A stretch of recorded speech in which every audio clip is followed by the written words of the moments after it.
Hi guys, my name is Maria Rodriguez. I'm a PhD student at the Civil and Environmental Engineering Department at UND. Today I'm going to introduce the final project for the ENCE411 class. This project is related to air pollution. What is air pollution?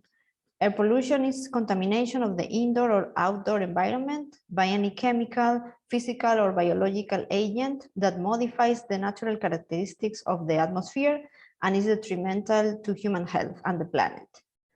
Pollutants of major public health concern include particulate matter, carbon monoxide, carbon dioxide, ozone, nitrogen dioxide, and sulfur dioxide. In this final project, we will focus on particulate matter and carbon dioxide only. Generally, emissions of air pollution come from different sources. For example, stationary fuel combustion sources, like electric utilities and industrial boilers, industrial and other processes like metal smelters, petroleum refineries, cement kilns and dry cleaners, highway vehicles, and non-road mobile sources like recreational and construction equipment, marine vessels, aircraft, and locomotives. Particulate matter is one of the pollutions that we will study in this project. It is made up of tiny particles of chemicals, soil, smoke, dust, or allergens in the form of either gas or solids that are carried in the air. These particles have many sizes and shapes and can contain hundreds of different chemicals. Particulate matter can be grouped into 5 major categories. There are sulfate, nitrate, elemental or black carbon, organic carbon, and crustal material. Most of these particles form in the atmosphere because of complex reaction of chemicals such as sulfur dioxide and nitrogen oxides, which are pollutants emitted from power plants, industries, and vehicles. Particulate matter includes PM10, that are inhalable particles with diameters 10 micrometers and smaller, and PM2.5, that are fine inhalable particles with diameters 2.5 micrometers and smaller. This particulate matter contains microscopic solids or liquid droplets small enough to be inhaled and cause serious health problems. Some particles less than 10 micrometers in diameter can get deep into the lungs, and some may even get into the bloodstream.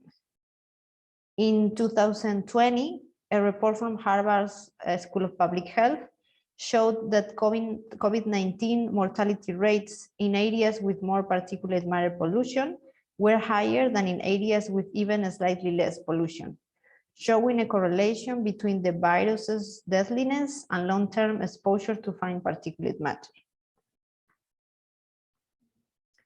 Another pollutant that we will study in this project is the CO2 or carbon dioxide. CO2 is an essential element in nature. For example, photosynthesis is entirely dependent on the existence of carbon dioxide. But ever since the Industrial Revolution, CO2 levels in the atmosphere have been increasing drastically. Deforestation and the burning of fossil fuels have contributed to extraordinarily high levels of CO2 emissions. Carbon dioxide is a greenhouse gas and a major contributor to climate change. By trapping the Earth's heat in the atmosphere, greenhouse gases like CO2 led to warmer temperatures, contributing to climate change. Some effects of climate change are, for example, rising sea levels, more extreme weather, heat-related deaths, and the increased transmission of infectious diseases. In 2018, carbon dioxide accounted for 81% of the US total greenhouse gas emissions. Also, exposure to high concentrations of CO2 in the air can produce a variety of health effects, such as headaches, dizziness, restlessness, difficulty breathing, tiredness, increased heart rate, elevated blood pressure, coma, asphyxia, and convulsions. According to the World Health Organization, each year air pollution is responsible for nearly 7 million deaths around the world. 9 out of 10 people currently breathe air that exceeds the World Health Organization guideline limits for pollutants. with those living in low and middle income countries suffering the most. In the United States, some studies have also highlighted environmental justice issues related to air pollution.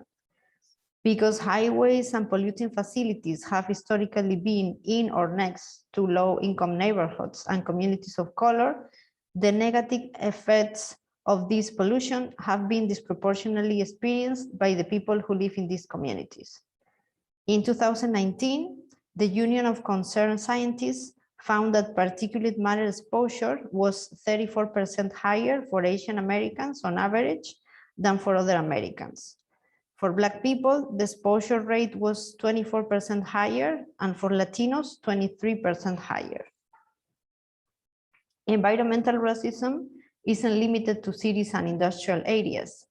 Outdoor laborers, including seasonal farm workers in the United States, are among the most vulnerable to air pollution and among the least equipped politically to pressure employers and lawmakers to affirm the right to breathe clean air.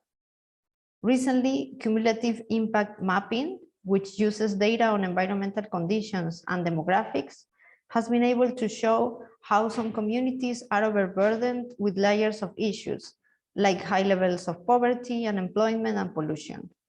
Tools like the environmental justice screening method and the EPA's EG screen, that is the one you can see in the slide, provide evidence of these environmental justice issues. In the United States, the Clean Air Act, established in 1970, authorized the US EPA to safeguard public health by regulating the emissions of harmful air pollutants. The Congress established much of the basic structure of the Clean Air Act in 1970 and made major revisions in 1977 and 1990. The Clean Air Act requires EPA to establish national ambient air quality standards for some common and widespread pollutants. EPA has set air quality standards for 6 common criteria pollutants that are particulate matter, ozone, sulfur dioxide, nitrogen dioxide, carbon monoxide, and lead. States are required to adopt enforceable plans to achieve and maintain air quality meeting the air quality standards. State plans also must control emissions that drift across state lines and harm air quality in downwind states. As a result of Clean Air Act, nationally, concentrations of air pollutants have dropped significantly since 1990. For example, as you can see in the slide, the PM10 has decreased by 26% since 1990, and the PM2.5 has decreased by 34% from 2000. However, today pollution levels in many areas of the US exceed national air quality standards for at least one of the 6 common pollutants. For example, levels of particle pollutions are substantially lower than in the past, but still unhealthy in numerous areas of the country. These pollutants are the result of emissions from diverse sources and travel long distances and across state lines. EPA in recent years revised the standards for 5 of the 6 common pollutants subject to the national air quality standards. EPA made the standard more protective because new peer-reviewed scientific studies showed that existing standards were not adequate to protect public health and the environment.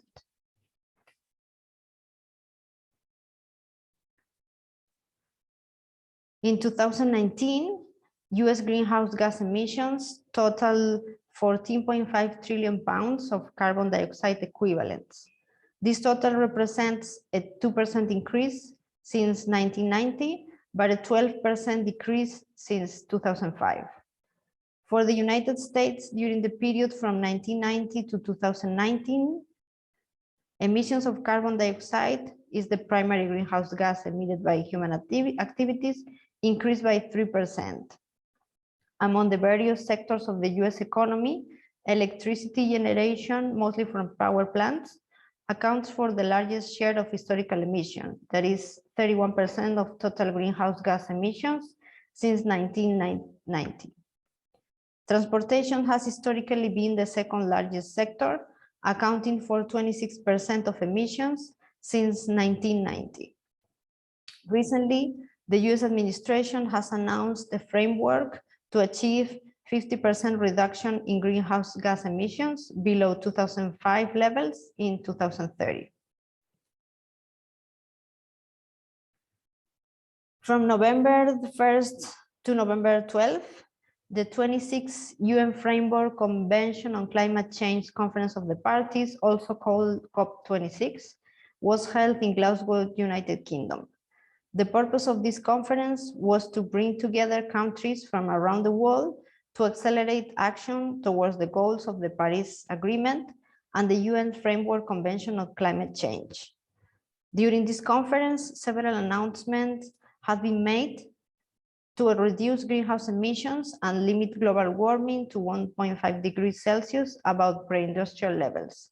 For example, around 100 nations, including the US, have signed onto a global pledge to cut methane emissions by 30% of 2020 levels by 2030. Another announcement is that more than 40 countries, including the US, have backed the first international commitment to achieve near zero emission steel production by 2030. The steel industry is one of the world's top carbon dioxide producers. And more than 100 countries, including the US, promised to reverse deforestation by 2030. About our project, air pollution can be measured using active and passive samplers. In this project, we will use a portable active sampler, that is the orange one that you can see in the slide, and a passive sampler, a particles collector, that is the jar that you can see next to the orange sampler. And we will use these samplers to measure PM10, PM2.5, and CO2 concentrations in air. For this final project, you will be acting as an independent contractor that needs to address concerns related to air quality and present your findings to Maryland Department of the Environment officials, as well as local environmental activists. You will be asked to provide a brief related to air quality, possible sources for PM indoors and outdoors, and provide a brief of regulations and best practices. You will have 15 minutes to present as a PowerPoint presentation. In this presentation, you will have to identify sources of indoor and outdoor air pollution, CO2, PM2.5, and PM10 in areas with high concentration of these parameters in your neighborhood, around campus, etc. You will have to measure CO2 and PM2.5 and PM10 concentration using the active and passive samplers, understand the effects of weather, temperature, humidity, rain, etc. in outdoor air pollution, understand the effects of daily activities in indoor air pollution, and understand the social inequities in air pollution exposure and health effects. You can find more details in assignment 8 in ENCE. You can also find information in these references and in these references.